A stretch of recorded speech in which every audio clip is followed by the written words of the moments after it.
All right, let's do it.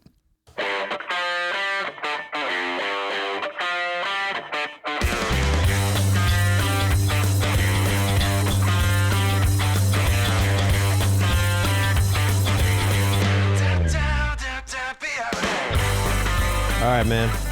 Let's do this. Let's do it. It's May 17th, 2022. Welcome on board, folks. This is the Crushing Iron podcast. We are episode 582. Did it good, man. That's a lot. That's a lot of podcasts. Yeah, it is. That's a lot of hours. Lots of I'd probably ballpark at 700, give or take. Extra time, a little bit of last time. That's a lot of hours, but we've enjoyed every bit of it. Hope you're having an awesome week so far. And had a wonderful weekend. A little bit slower racing weekend as things pick up the rest of the month with a lot of action, especially coming in town here in Chattanooga. We'll be going over that today as we do a course preview of the North American Championships, Chattanooga 70.3. If it's your first time tuning in, welcome. We appreciate your time. We know you have a lot of options in the triathlon podcast universe and just podcasts in general. Your time is valuable, so we appreciate you tuning in today. We'll cover it all. We'll do swim, bike, and run specific podcasts. We'll do race recaps. We'll also do race previews like today. But for the most part, Mike and I as coaches, athletes, best friends, we just sit back, relax, have an open, honest discussion about what we're going through as athletes, coaches, and just human beings on this planet. We'll also talk about what our athletes are going through, work with a wide range of athletes from all across the globe, from beginner level athletes looking to their very first sprint or even 5K, all the way up through elite level amateurs trying to get back to Kona, and everyone in between from all over the world. So if you interested in doing that, hit us up on our website, C26Triathlon.com, for more info there. But we'll use the communication with them and the kind of the feedback loop and training peaks, emails, texts, and phone calls to drive the discussion of the day. We'll also hop into our lively Facebook group, Crushing Iron group. If you're going to be part of that conversation, just answer one simple question. We'll let you right in. A lot of awesome people in there.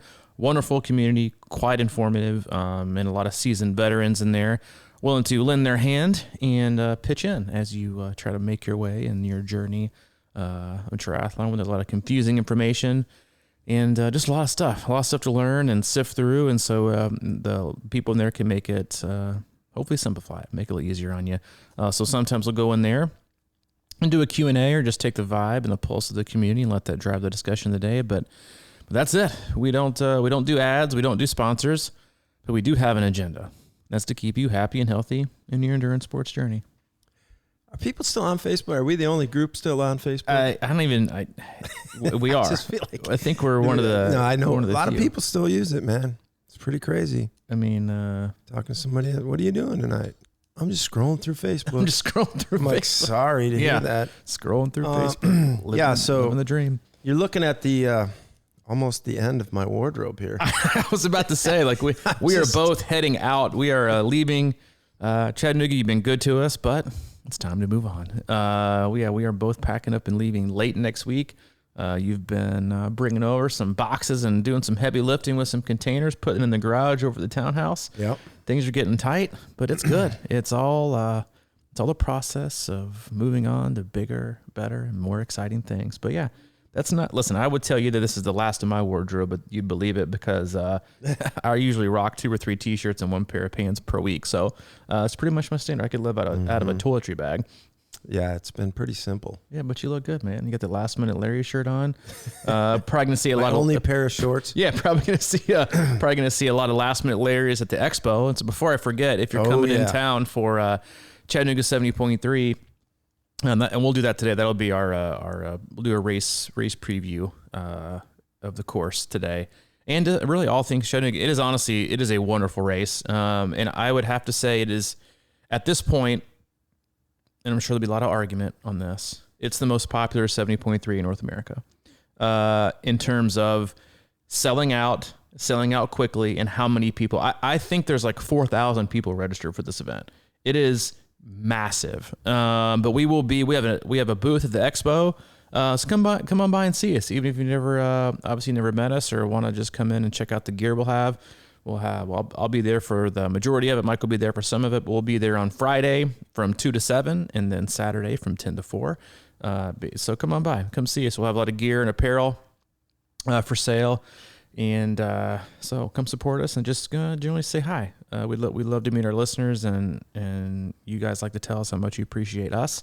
And we'd like to see you, look you in the face, and tell you how much we appreciate you. Because if it weren't for you guys, we probably wouldn't have made it 582 podcasts. That's total fact. Yeah, I might have to buy some new wardrobe stuff down there. You are. I'm gonna roll out. I think a few of my Lulu polos. You're gonna rock the polos? I'm probably gonna rock the polo. Yeah. Breaking news. For those of you that have been following the drama that has been Haircut Gate, my girl Frankie. And this should be, if you're racing, this should be really all the good news you need to hear. Frankie's back.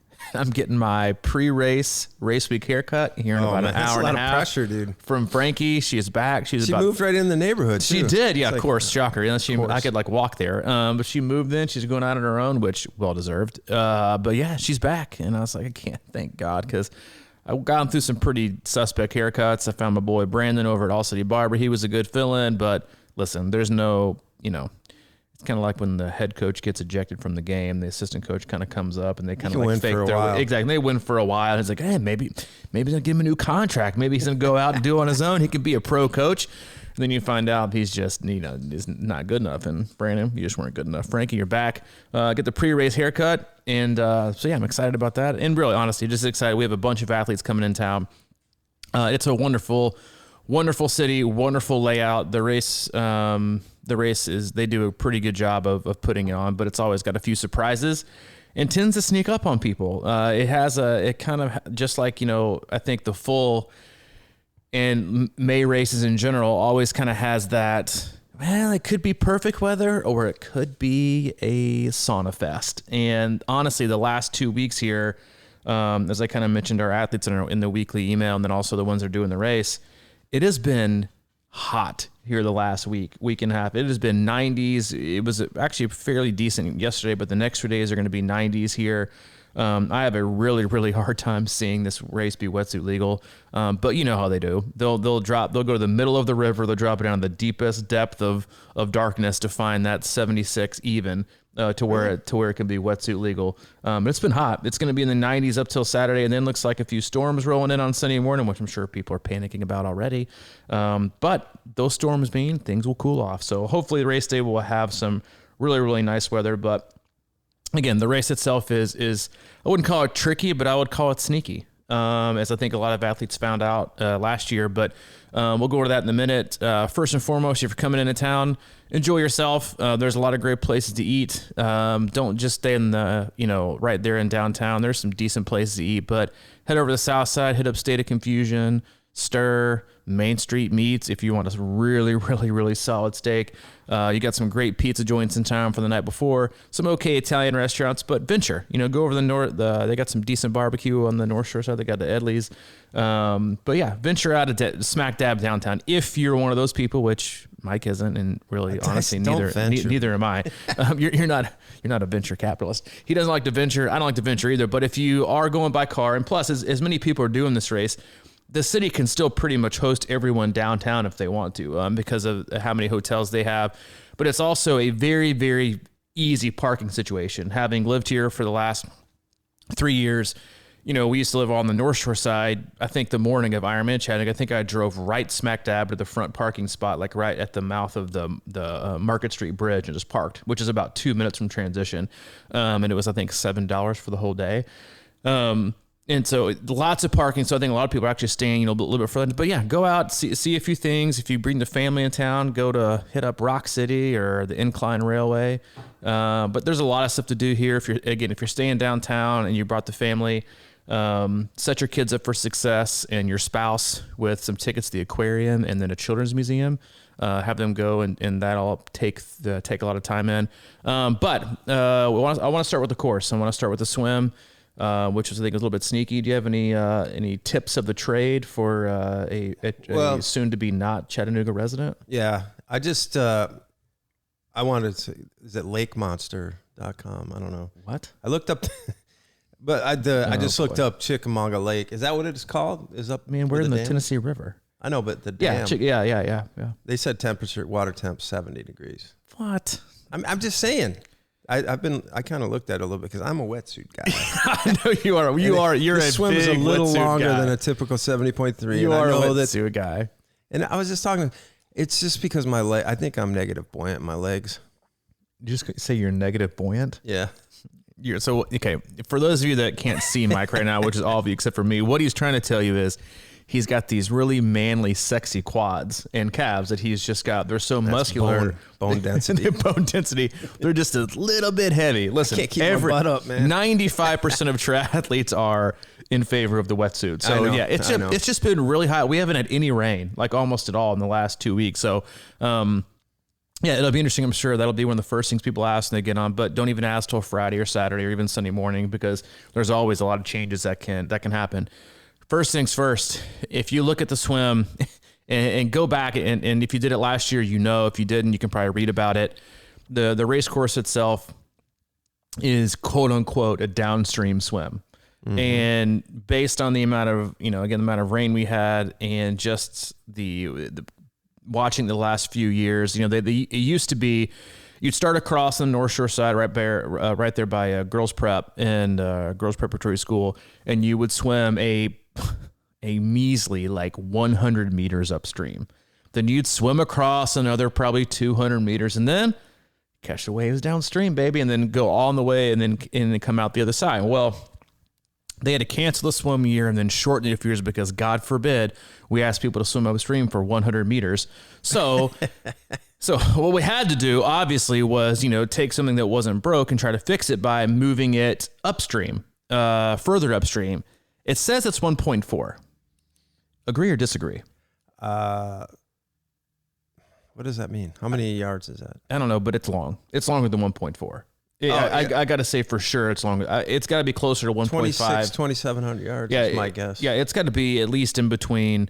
It's a good 450, 500 yards longer than your average 70.3 swim. So one thing to kind of take into account. And the other thing, it's like 10 minutes first lap. Dude, people were coming out of the water and there wasn't.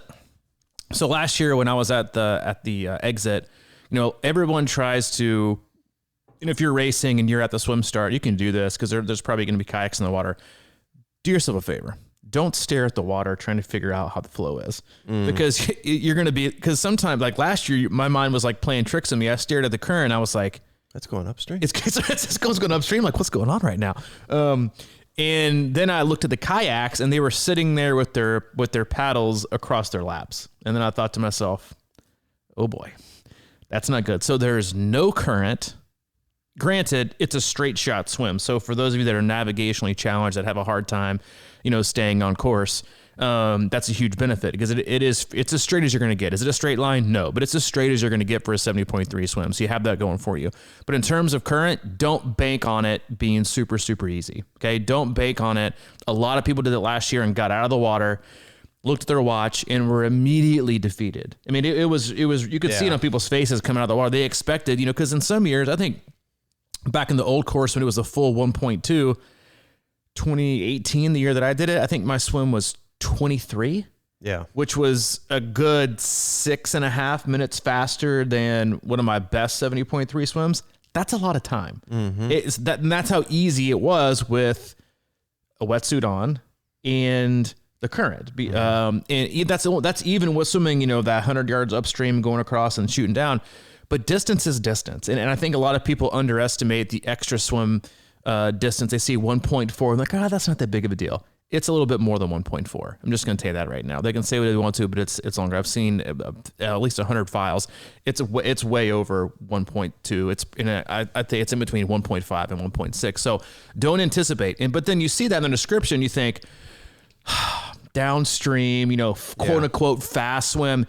I had athletes last year that they were slower in that swim than some of their regular 70.3 swims that were 1.2 with no wetsuit and no current, right? So don't bake on it. Yes, could you have a really solid current? Sure, but just don't bank on it. Just use that as kind of your a little bit of extra, like a cherry on top if you get it. Yeah. And go ahead. I was going to say I'm mentally preparing for just a standard 70.3 swim. 100%. Time. Yep. And because I was thinking about that the other day in the pool. I did like 2,000 or whatever. And I'm like, that's probably in the pool, no wetsuit, no current. And I'm like, okay, that's probably around what my time will be. Yeah. Yeah. 2000 in a pool. Yeah. And so it's a harder swim now than it was before. So they tried to make it easier. I think they made it harder. But it is a, and regardless of current or not, obviously river rules apply. So the closer you swim towards the middle, the faster the currents can be because it's deeper. The closer you are to the shoreline, the slower the current's going to be. But on this course, stick to your buoys, stay as close as you can, because then it just curves back around to the left till you hit over there on Ross's Landing where you're going to exit. Another thing, get to the swim start ASAP. ASAP. Last year, no shit. Last year, and I think I said this on the recap last year because it's a solid walk. It's a solid walk. So do yourself a favor. When you walk from transition, where is the swim exit is, and you walk all that way to the swim start, remember you're about to swim that. It's a good 30-minute walk for even if you people walking in Crocs and going like 14, 16 miles, it's a solid walk. You go up the hill, you come out of transition. It takes a while. Give yourself time and do yourself a favor too. Read the athlete guide in the event schedule. Make sure you know what time you're going to be there. Make sure you know where the swim start is. No shit. Last year, 3 people had gotten out of the water and there was 4 people who ran down to the swim exit with their caps and their goggles on looking to get in the water. Yeah. And they had to be, they're like, no. This is the swim exit. Also, you're late. And the swim start is, a good 1.6 miles the other direction on sidewalk going up a hill. Have fun. So a few things. I wonder if they made it. I bet they did. Yeah. Did you see how long it took people to get? No, you were busy. I was not. Last year, again, just for a consideration to think about in terms of time. I say this a lot, and you get a lot of feedback, and people like their space. In my opinion, rolling starts and mass starts, they all have their benefits, but you have so much space in this swim. Mm-hmm.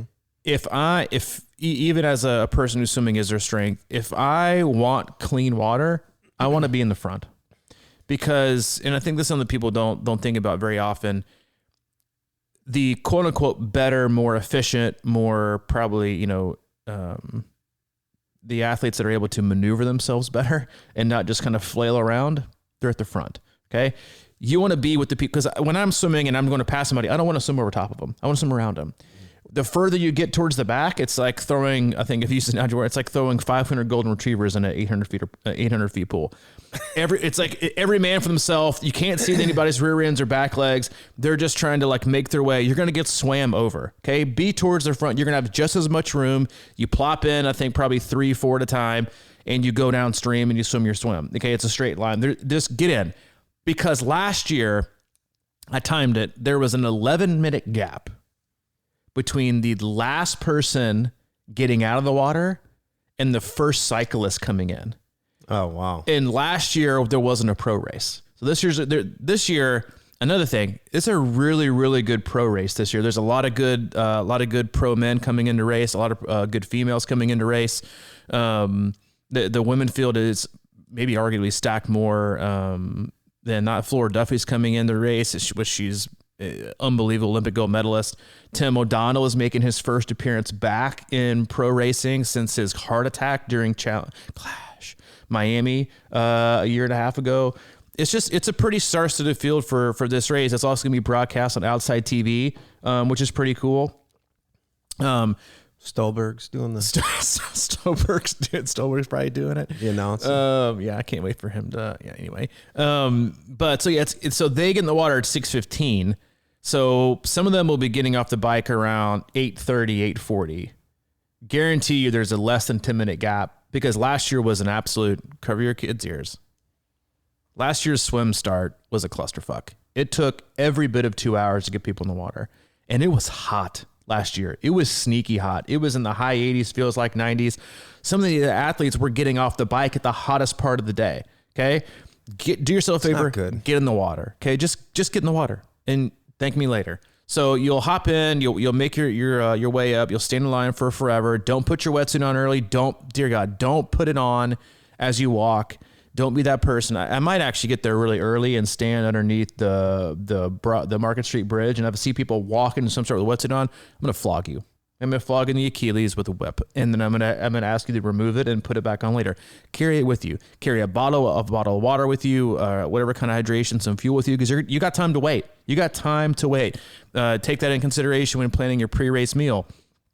You might not want to eat it as early as you normally would, because once you get there, you're going to have a lot of walk. So, but stay cool race morning, regardless of what happens, regardless of if there's a chance of storms or not a chance of storms, or it's cool or something. Just take your time. Better to be there early and sit on your rear end than having to hustle. Okay, you got plenty of time the rest of the day to race. There is no pre-race swim or area to swim, so make sure you get loose, get a good lather. 70.3s to me is such a hard event to race itself. Get a good lather going, kind of get your arms loose, do some arm circles, maybe some jumping jacks, because as soon as you hit the water, regardless of what's illegal or not, you want to already have that kind of heart rate up a little bit and have a good sweat going, and then you'll be ready to start your swim. Mm-hmm. And I think I don't know that we need to cover anything more about the swim. It's a pretty straight shot. I said what I said about the middle. Stick the buoy line for most of you, because the further you get on out, because listen, as much as we say it's a harder swim or an even fair swim, who knows? The TVA might need to jack up the electricity around here and increase the AC so we can all be cooler post race and let the flow go. And it might be fast, so you want to be out towards the current either where it's fast, but get in, stay close as you can to the buoys, veer left. If you're spectating, a really cool place to watch if you don't want to watch the swim exit is they've got this concrete kind of walkway right before you get to Ross Lane. You can see everybody kind of swimming within like 10 feet. So spectate there, and but it's a big run up. You'll get out of the water. They got stairs for you. You'll get out. It's a pretty good run up to transition. I think it's honestly one of the best transition layouts out there. It's gigantic. It's straight parking lot. Some of it's under the bridge, but it's long. You'll come up. You'll have to run up a little bit of a ramp, a metal ramp they'll put in place. Run up the transition, and then you will head out on the ride. But again, it plan for 4 to 6 minute at least transition, depending on when your bike is. The bike in, the bike out of the same place. But then you'll bike out and head on the beautiful rolling hills through St. Elmo out into Georgia and back. Mm-hmm. One quick thing I do want to say about the swim, because I'm about probably middle of the pack. I like to think I'm a better swimmer than I am, but probably mid pack. And because this swim is a little longer of a normal 70.3, you've got the downstream current, you got a little time. Don't my whole thing is just you get in the water and you chill and you find your stroke. You got a little time, right? So, and then just be thinking long strokes. You got the water. I mean, don't be freaking out right when you get in there and trying to like I always say, the race doesn't end in the swim. So just, give yourself a little time and think about, being long and strong and use the current as much as you can and not be over, cadenced. Yeah. And especially if you see that you have been given a pretty solid current and the kayaks are trying to put in a little bit of effort to stay in place. The longer, the stronger the strokes, the better. Use that current for good, not for evil. But yes, long and strong strokes, especially if you get a good current. Like you said, save yourself, have a good swim. But the main game of the swim is to come out intact, calm, relaxed, not spent. You didn't put in too much of an effort, and really just to warm up for the bike. Mm-hmm. And the bike itself is, you'll come out, you'll go underneath this kind of overpass. The first, maybe 6 to 8 miles, they're not terrible roads, but they're rough. They're the roughest section easily of the race course. There's some pretty good chip seal. I would consider some railroad tracks. Yeah, you got some railroad tracks. Chattanooga choo-choo for nothing. Yeah, there's a lot of train tracks. There's a lot of train tracks. The first I hit about 20 of them 8 miles, coming out. You'll come out, and you head out through St. Elmo, and that's where you get, after about mile 8 or 9, you get out to where it's pretty solid. It's really, really, really solid pavement. Once you get into Georgia, you get some really solid pavement. It honestly, it's a fair course, but the layout of it is fast.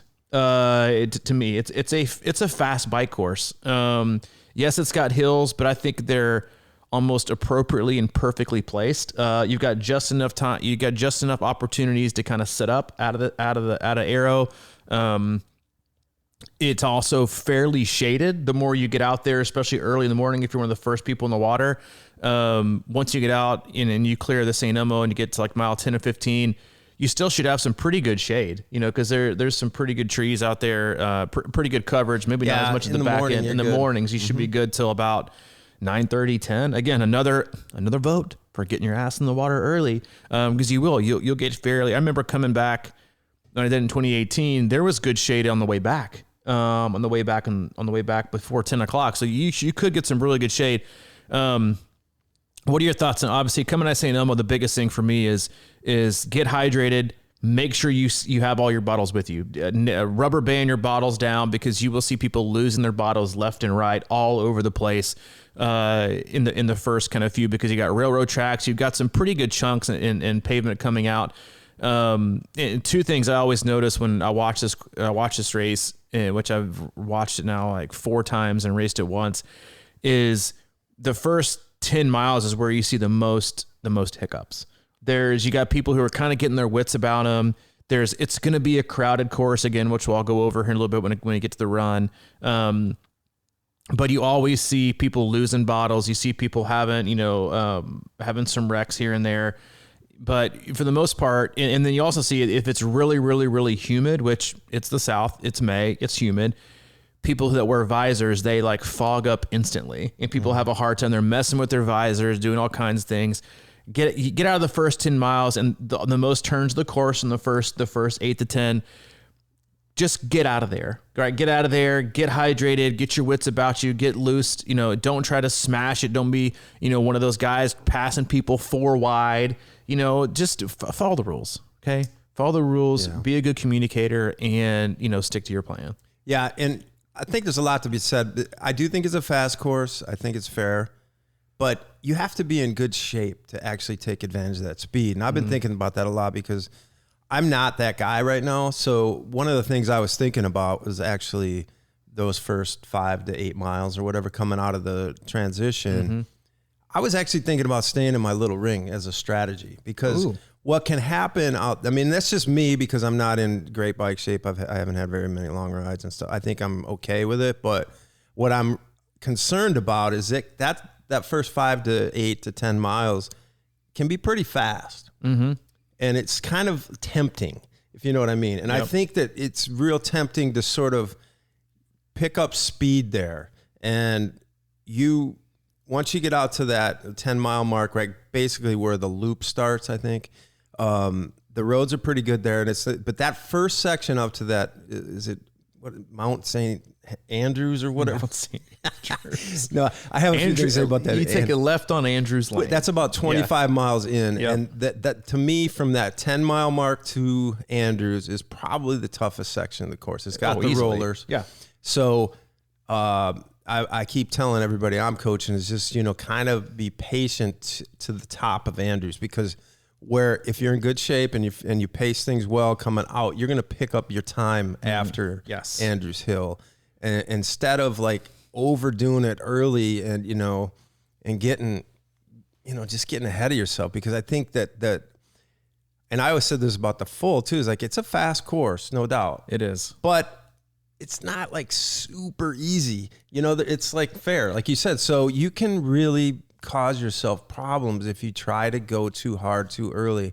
And I think instead of trying to make up time on that first 10 miles, I think the plan is to stay strong and do it on the last 10 miles, because that's when people will be fading off, and fading. But also I want to add that my buddy David Geyer, who always fucks with me, so don't take this with a grain of salt. He's out there riding this weekend. He said they've paved a lot of that road going up to St. Andrews, which is where I literally lost my bolt on my aero bars last full. So that road was awful. And he said that they've paved parts of that or whatever. So supposedly that's better. But like I said, take it with a grain of salt. I don't think he'd screw you about that. But but no, you said it. Like the course is fair if you know how to pace it and execute. Right? Like it does leave opportunity to totally burn your biscuits and have nothing left for the last 10 to 12 miles, right? We see it all the time with courses. People look at the course profile, and they're like, oh, you just see it in a straight line, and they're like, oh, it's pretty much all downhill from from mile 35. Well, yeah, but if you've already like burnt your biscuits, you're not gonna be able to do anything. You're fatigued. You're probably sitting up. You're shaking your arms out. This and I think one of the things people don't think about with this course specifically is if you look at the turn by turn map, it's like a half page. Yeah. If you look at most other course maps, like for Wisconsin, for example, the turn by turn map is 9 pages because there's so many damn turns. You're taking 4 turns before you get through like mile 1. Mm-hmm. So that's also what it's if you know how to get and maintain momentum up and over hills, keeping it, creating and then keeping it instead of kind of starting like over some of the rollers, you can really, really make up time. Like you said, that's again, why I love the course so much is from a mental aspect, that's what I want, right? If I want to see my miles per hour, if you're even looking at that, the first 30 miles be lower. And then as I'm coming back into town, see it raise up.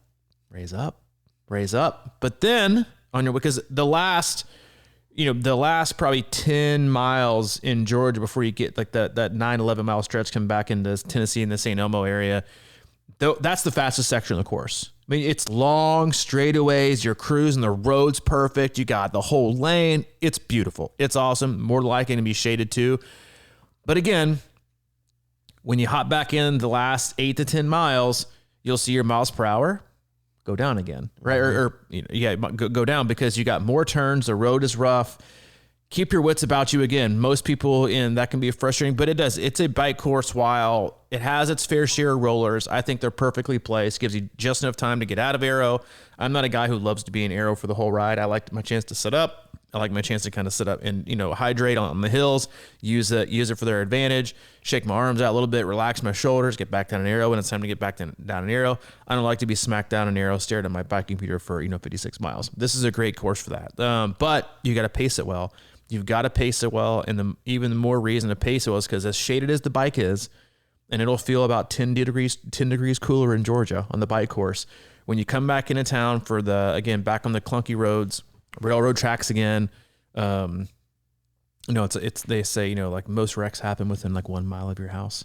That's the same goes for 70.3 Chattanooga course. It's like you see most bottle launches and people getting flat tires the first mile and the last mile, or maybe even 2 or 3. But you come back in, you got a pretty, not a steep, but you got a pretty good last mile coming downhill, coming back into transition. Do yourself a favor, break early, and and know your ability or inability to dismount, because you see a lot of people do flying dismounts and they end up tasting concrete.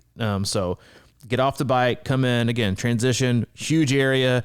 Know where they got plenty of poles with signs on them because it's a park. It's like a paid for parking lot. Make sure you note that the day before at bike check-in or even the morning of, find your spot. And then what makes this course fair and not fast is the run. Because no matter what temperature and humidity you guys start out with, it's gonna get warm. It's gonna get warm. It always does. If it's cloudy through the bike, guess what? The clouds will clear and it'll be a warm run. You'll come out, and if you haven't been here and you see the first hill coming out, it's a pretty good one. It gets steeper and steeper as you go. Actually, a lot of fanfare, a lot of people out there, cheering you on. So you'll be wanting to run fast. You see people all the time ruining their races on that first hill. They come out of transition like gangbusters. You might have had a swim PR, you might have had a bike PR, and you're like, man, I'm flying. You got your crowd, you got your kids, your spouse cheering for you. You're like, I'm flying. Slow your roll. Gather yourself because you're also going to start pouring sweat. Again, it's going to be somewhat shaded at least in that part of the course because you got the overpass, and then you got some good tree coverage along the line. It's got you going up to the backside of the aquarium. But it's a good hill. The positive, you only got to do it once. The next time is more painful because it's to the finish because your legs are shot. You're exhausted. You come around the corner at the mouth of pedestrian bridge where the ice cream show is. and you take a left, you take a hard left back down, you're like, it's a fast finish. This is going to hurt so bad. Remember screaming at you a couple years ago, screaming at you to run it because you're about to break something, and a run, you're like, and I could tell it was excruciatingly painful because downhills are what crush your quads. But the run course, it's fair. You'll come up that first hill again. We highly recommend just taking it easy, taking it simple. Got to get your legs underneath you. I prefer to have a hill at the beginning because I think it allows you to kind of know you're going to take it slow, right? Then coming out and have like a downhill or a flat where your first temptation is to go full on gangbusters. Because once you get to the top of that hill and you make your left towards the parkway, it's not pancake flat, but it's a long straight shot with no turns until you get to the boathouse, close to the boathouse, and make your left. Yeah, go on the greenway. I think it's just after the boathouse.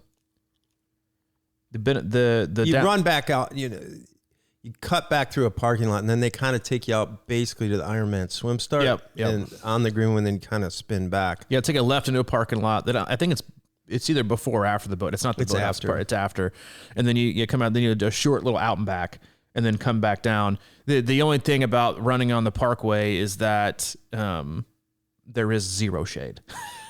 as much shade as some of this course has, especially when you get back on the greenway, there is zilch. It is a long straightaway. You can get some pretty good speed. Make sure you're grabbing water, but there is nowhere to hide, and it gets, especially in the second loop, it gets really, really hot. Again, reminder, get your ass in the water quick, because with as many people as they have at this race, no matter how much ice and water they say they're going to have, you know how triathletes roll. I'm going to grab 7 cups and use 1. Okay. And the rest end up on the ground. I would be willing to guess that 80% of all fluids purchased end up on the concrete. That's probably right. It's gotta be something around there. And it is, I would say, once you take a left into the parking lot and then you do the short down back, which again, looking at like your paces and speed, once you get up that hill, you're going to be going a pretty good clip for you, whatever that is relative to you, until you take a left in that parking lot. And the short out and back, I'm just going to tell you, it's crowded. It's narrow and it's crowded. You take a right after the parking lot, do a short out and back. Once you're on the greenway, it's just crowded. It's really narrow. Then you got to go kind of up and down where they have like the little luau area that they have in the past. Like it's, decorated with like luau, or the part of the greenway where the swim started. Yeah. Kind of zigzags up and down. Who knows how they're going to do that this year? Yeah.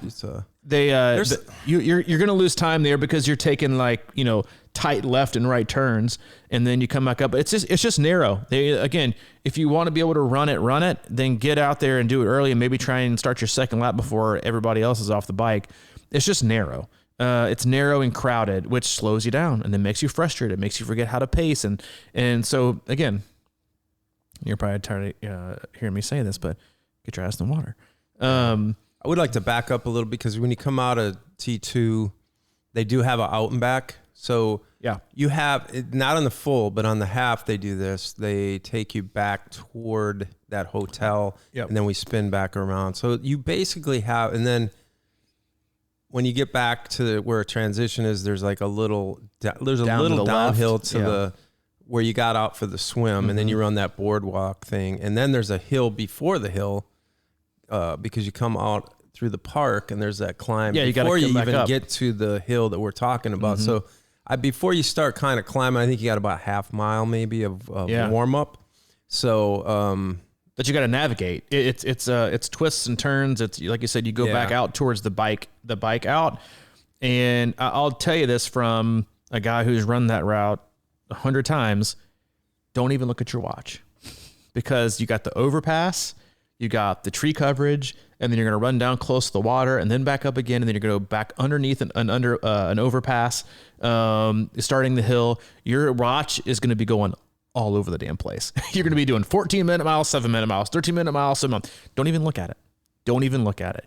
Again, like Mike said, use that time, because you have you got, honestly, like more turns the first half mile of the run you do the whole bike course to get out, and then you hop on the hill. But yeah, it's a great time to, again, get yourself together, right?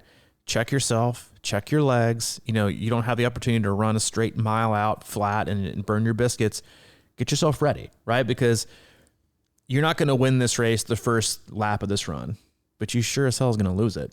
Some people they're going to go out like gangbusters again. You're on PR pace. You've been waiting to race for 2 years. You're going to go flying up that hill. You're going to go screaming down, busting your quads down the straightaway. You're going to hop in the parking lot and you go back on the greenway, which is thankfully super shaded, but very crowded. Then you're going to come and you're going to pop out of the greenway around the tennis court. And I ran this route last Wednesday. You're going to pop around the tennis court. You're going to go up that damn pincher. That's Battery. Battery lane or Battery Place. It is gnarly. And it doesn't feel that bad, for the first like 30 feet of it on the first lap, but then it just gets steeper and when you start running it, it doesn't look as long as it really is. Cause you get halfway up and you're like, I can maybe see that's not the top. And then you got to keep going and going. And you think that's the thing about Chattanooga is a lot of the hills, you don't have that downhill on the return. Yeah. It just ends flat. It just ends flat. You get a slight downhill popping out to the mouth, which is a hard right on the Vietnam's the Veterans Bridge. You don't kind of like coming up. You make your run up the pedestrian bridge. You expect a downhill. Nope, you just get flat. So you'll run up. You'll pretty much go flat, very slight, if you can call it that, downhill to the mouth of the greenway. You take a ride on the Veterans Bridge, and then you got a nice little incline. Again, just like the Parkway, no shade, could be windy. Real good view of the river. It's actually pretty scenic. You'll get about probably 2-3/4 of the way across, and you get a nice little downhill. You go through the light that is what's that light down there? That's you go whatever that street is. That's not your side. You'll go through the light. You'll come up about almost to the exit of girls prep school, and then they have done in the past. It's about a third of the way up Barton. So don't worry, you don't have to do the whole thing like in the full. You'll go up just enough to get your heart rate up to get going. Then you make a U-turn back, and this is where I've seen people in the past just absolutely smash their quads. It is a tough downhill. You'll stay left. You'll come down a screaming downhill. You go back underneath the bridge you just ran on, up and over. It's not Market Street. That's going to drive me nuts. I don't know what it's called. Whatever. It's a street on the North Shore side. It's like I used to live over there. You'll come underneath that. You'll stay left. We're basically running parallel to the river. Flat, pretty much flat. Pavement. You'll have plenty of room. Then you'll take a left on Fraser. Yeah, it might be Fraser. Yep, it is Fraser. You come under the 11 pass, go on Fraser. It's again pretty much flat, a little bit of roller. It's a sneaky. It is sneaky. Through North Shore there, I don't really like that section. Yeah, you got more room, which is great, but then you got what you got coming, which is the pedestrian bridge, and it's not steep, but it feels long because again, no shade. Smells like a sauna, and it does. You got the wood like steaming. You will have probably the most crowd support there. People love to line the outsides, kind of the skirts of the pedestrian bridge and cheer people on. That's where I'll probably be. But you'll make this long, slow grinding way to the top, and then you're like, oh, sweet baby, downhill. It's flat. Yep, there is no downhill. It just kind of goes flat. Big thing though on the pedestrian bridge, pick up your feet, because there are plenty of opportunities to clip the front of your shoe and trip and fall. There's got plenty of divots. It's an older bridge. And watch where you step, because there's plenty of opportunity again to take a misstep. It's not bad though. But the speed bumps can get. But you. the speed bumps feel like freaking craters. And you'll go to that, and then that's the first lap. You'll come through again the end of the pedestrian bridge. You got the ice cream show on the right. Got the Edwin Hotel, I think it is, on the left. And then if you're going back in your second loop, you'll just go through there and you take a left and you go right back to the Parkway. If not, you will come right back down and run down that screaming downhill and terrorize your quads down to the finish. Mm-hmm. It's a great spectator course. The swim is easy to spectate. And at the finish, if you stand about 20 yards away from the actual swim exit and you got your iron track on, that's when you can get it. You'll get a nice little tick, people coming out, then you can look up and you'll see them coming. It's a great spectator. The run is very spectator friendly. It's a great, but it's a fair course. But on that second loop, those hills that seemed manageable on the first, you have to play your cards right. And for this, just like the bike, like you said, for it to play out the way you want, and this is true for every course, if you want it to play out the way you want it to play out, you have to be strategic. You have to know when to pace, when to push. The year 2018, when I remember I came around, I was not feeling good that day. And I remember I passed Jonathan Minton and his wife on Fraser on the end of the first lap. And I was about to take a left on pedestrian bridge. He goes, "Hey man, you're in third." I was like, "You motherfucker." I didn't want to know. Because then you're thinking, oh, I could be on the podium, but now I got to speed it up. But I still thought to myself, just do the thing, run your race. I'd already ditched my watch and my heart rate monitor, so I had no idea what was going on. And then when I came back the second time, I walked a good chunk of battery because I thought, man, if I can just conserve my energy and not get too hot, I can run really hard the rest of this. And so I decided to walk a good chunk of it. Probably almost cost me. It did almost cost me being on the podium, but still, I walked it. I made it. But you got to be strategic because it is up and it is down. There are very few legit straight flat sections. You're either going some kind of incline up, some kind of incline down. I like that because you get a chance to kind of. Oh, I love it. Yeah, it's honestly it is a great run course. Challenging, sure, but it does have ample opportunity for quad heavy, then hamstring, calf heavy. It does a great job of balancing it. You get a good amount of turns, but not too many. Just enough to kind of slow down and speed up. I would say, if you're wearing some of your super shoes, make sure those shoes have some good lateral support because you'll see people rolling and twisting their ankles right and left as they walk 15-minute miles in their Nike, Alpha Flies or whatever they call those. They help you walk faster too? 4%. Well, yeah, you didn't. That St. George and Ironman, Texas, but basically most people were doing in those $400 shoes. I know. I was going to say, we were talking about how most cups and liquid ends up on the ground. For sure. I was watching the St. George, the pros running through. They were grabbing like 6 cups, and I think they're just throwing it at their face, hoping part of it got in their mouth. That's right. It was really weird. I mean, I know that's kind of what they do, but it made me think. I was wondering if they just want little sips, but also want to cool. I wonder if that's like their strategy. Could be. I think they're just trying not to slow down. Yeah. This run course, I mean, it's the same thing. This course can be fast in general. The run course, if you're in really good run shape and you play it smart, can be fast. Yeah. But it can also eat you up. I mean, it's if you're not quite, at that level or whatever. There's a couple, because I run this a lot. It's like when you come around the football field when you're going towards Battery Lane. I always like to warn people about that. Right when you see those little tennis courts. Yep. There's a little pincher coming off of the greenway before you get to Battery, so be ready for that. And it's maybe 50 yards right when you take a left. When you see the football field on the left, you take a 90-degree left. You got about what, 20 feet before you start to slowly get that incline up to the right to where it comes up to Battery. Yeah, right. It's right before Battery. You come around the football field and then you take a right. Yep. To go by these little tennis courts and pickleball, which I've been watching a lot lately. Pickleball seems to be a popular. It is growing. It's very growing, and but then you take the left to kind of curl around. It's by an apartment building, but that's a little hill you want to be ready for, and then of course Battery, and like you said, it does.